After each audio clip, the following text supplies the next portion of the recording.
18 কোটি মানুষের হয়ে আমি দাবি করছি প্রতিটা নাগরিকের স্বাস্থ্য বীমা নিশ্চিত করা হোক, চিকিৎসকদের ফি নির্ধারণ করে দেওয়া হোক, সরকারি প্রতিটা হসপিটালে যেন কোনো দালাল চক্র না থাকে সেদিকে সঠিক মনিটরিং করা হোক। এই মুহূর্তে যারা সরকারে আছে এবং আগামীতে যারা সরকারে আসবে তাদের কাছে আপনাদের জায়গা থেকে কি পরামর্শ থাকবে চিকিৎসা খাতকে আরও উন্নত করার জন্য বা চিকিৎসা খাতের যে দুর্নীতি সেই দুর্নীতি রোধ করার জন্য?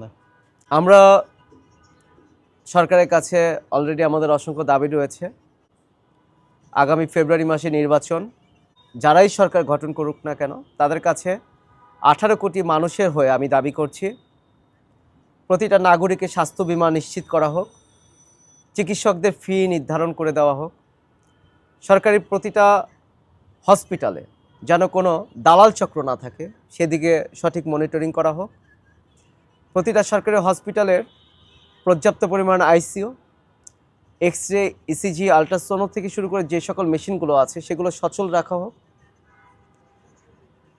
এবং স্বাস্থ্য খাতে যে প্রাইভেট হসপিটালগুলোর যেটা ভূমিকা সেগুলো যেটা স্বাস্থ্য নীতিতে উল্লেখ করা আছে সেগুলো যেন সরকার সঠিক মনিটরিং করে বাস্তবায়ন করে এবং যারাই দেশ গঠন করবে না কেন, যারাই সরকার গঠন করবে না কেন তাদের কাছে আমার একটাই অনুরোধ, একটাই চাওয়া, আমরা এই পৃথিবীতে কদিন বাঁচব?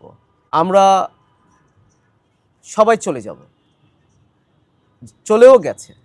হয়তো আমরা মনে করতে পারি যারা চলে গেছে এটা মনে হয় তাদের প্রাপ্য ছিল, ওইটাই তাদের হওয়ার ছিল, কিন্তু আসলে তা না। আমরা প্রতিটা মানুষ পৃথিবী থেকে চলে যাব, এটা বাস্তবতা। পৃথিবীর সবচেয়ে সত্য হচ্ছে মৃত্যু, আসছি চলে যাব।